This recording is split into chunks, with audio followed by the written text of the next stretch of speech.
everyone, and welcome to another episode of The Day Before. Today we're going to be doing the Hunt a Killer Class of 98 Episode 2 Investigation. If you have been following along, you know that Charlie McDonough, who lives in Chestnut Falls, he was murdered after his high school reunion. He's a pharmacist, and when he was in high school, he hung out with a group of friends called the Hacky Pack. So the suspects in the investigation are his wife and some high school friends who went to the reunion with him. Now, during episode 1, we were unable to eliminate Aura McBride, who is Charlie's cousin, as a suspect for now. In episode 2, we received a letter from Michelle Gray. Let me get that out for you.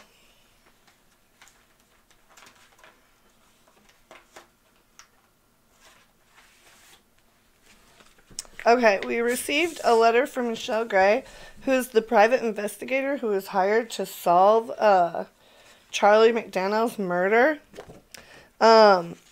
She was also a classmate of Charlie's in high school.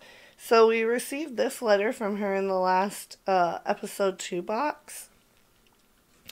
And we also received 2 pieces of evidence that were found in the car, which were this tin box, and it had a prescription inside of it. And we also got this class ring, which is Charlie's class ring. So, in the episode's case file, we got a 911 transcript of Aura reporting her cousin was dead. We also got the autopsy report, an email chain, a legal complaint, and the remaining witness statement. So we received the first 5 in episode 1.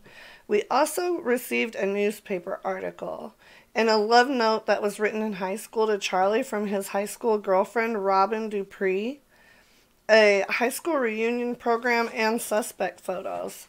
Now, in the letter from the private investigator, Michelle, we get information to be able to log on to the website portion of episode 2, and she also states that she expects a toxicology report soon, as it was not included with the autopsy. She also states that the newspaper article in the case file and the legal complaint, as well as emails between Susan and Charlie, highlights a source of conflict between Susan and Charlie. Excuse me. She states what else she sent to us and mentions that the 10 boxes design is a familiar design to the Spin City record shop. And it's important to note with that Antonio Villar is the owner of the record shop. Now, the high school reunion program has information you would typically find on one. Okay? But the reunion coordinator is Arthur Hughes. It's one of our suspects. Okay? So, on the back of the program, Arthur wrote a "Where Are They Now" section. And it was just interesting to me that he included himself, he included Charlie, Gavin Nash, and Nita Patel. So there are 3 suspects on here, on this program: Arthur, Gavin, and Nita. The class ring, which was sent to us, was found on the passenger side floor of the car, and the mint tin was found in the back seat. Okay? So I was thinking maybe there was more than one person in the car with Charlie when he was murdered.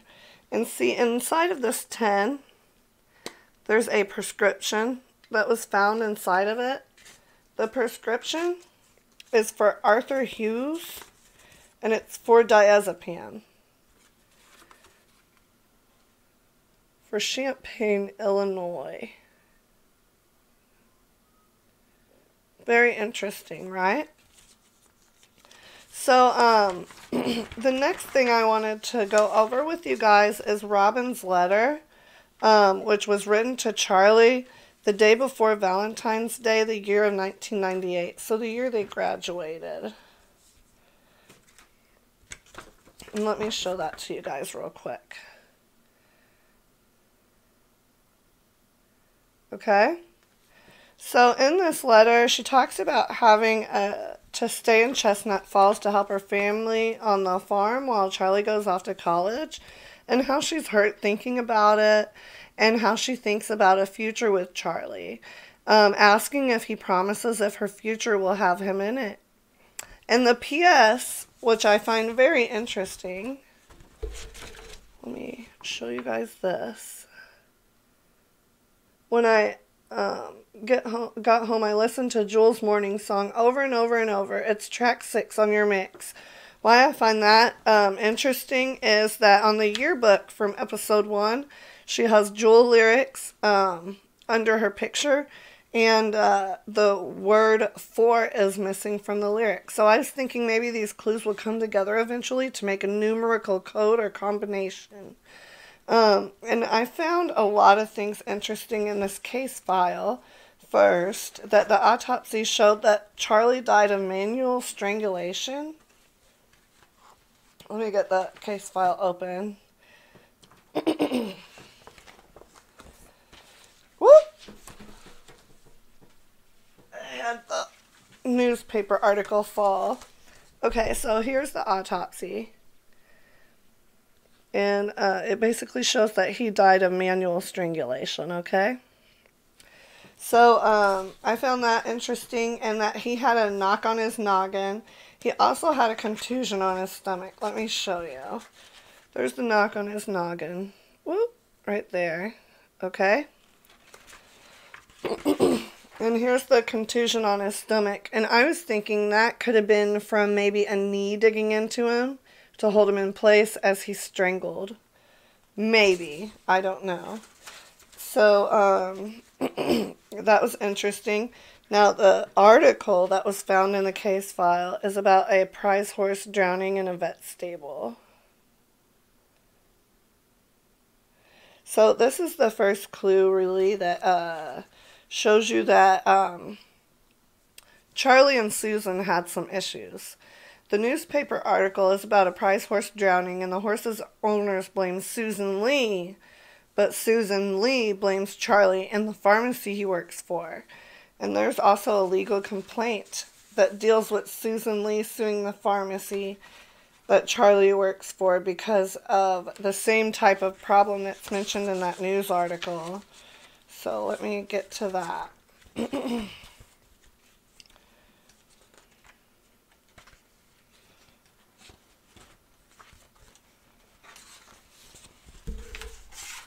Okay, here's the legal complaint.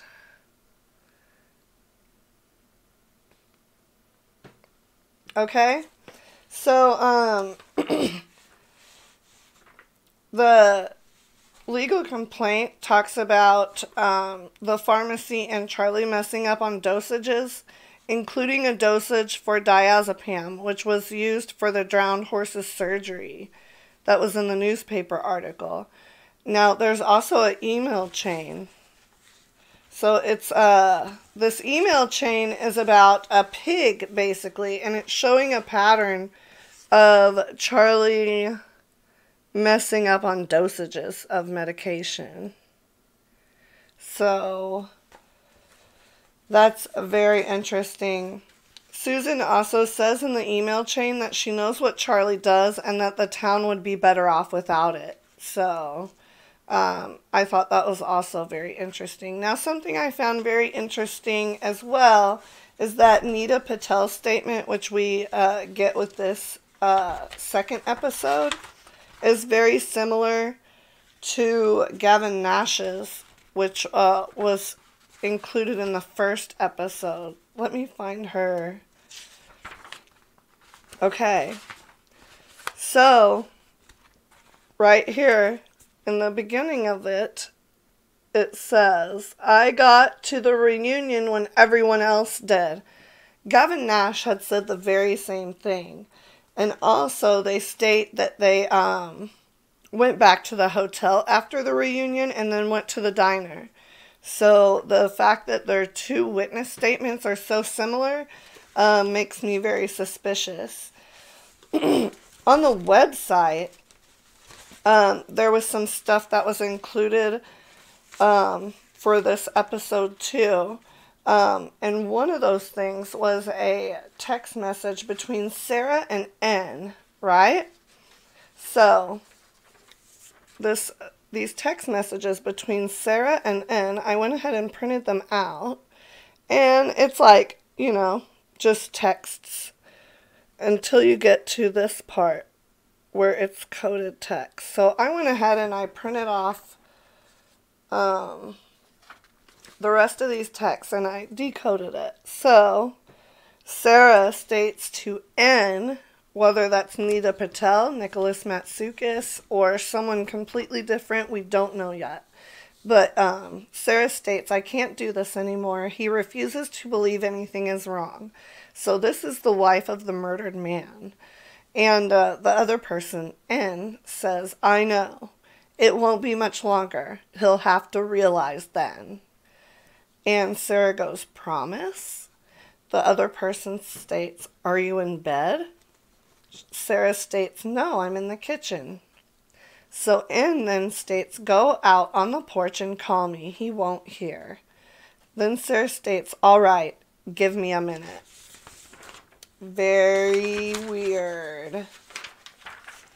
So, the audio file for the 911 call was also online, and there was some kind of a weird interference in the call, which I found suspicious, but other than that, I didn't find anything very weird about it. In the final piece of evidence that we were sent in episode 2, it was found online, and it is a receipt for a delivery to Sarah's house the night that Charlie was killed. It's Paul's Pizza and Subs, which on our map, which I don't have with me right now because I've taped it up on the wall, it's right next to the vet clinic. So there you can see everything. Yeah, it's right next to the vet clinic. And the order time was 9:12. So basically this puts Sarah at home at the time Charlie was murdered. So we know that at least, even if she was involved, she wasn't the person to actually murder Charlie. Excuse me, I have allergies going on. So that's all of the really big information I found for episode 2 of Class of 98 for the Hunt a Killer box. I did go ahead and complete a more thorough timeline. And so maybe that more thorough timeline, I'll be able to plug in some holes and find another person to eliminate. But as of right now, we have 2 people eliminated. Sarah McDonough, who is Charlie's wife, and Aura McBride, who is Charlie's cousin. Everyone else is up for grabs for me. Even the private investigator who is investigating this case. Is she sifting through the information and only sending us things that point away from her? So I have all of my eyes and ears open. Well, that's all I have for you today, but I will see you next time, and you guys have a wonderful day. Bye-bye.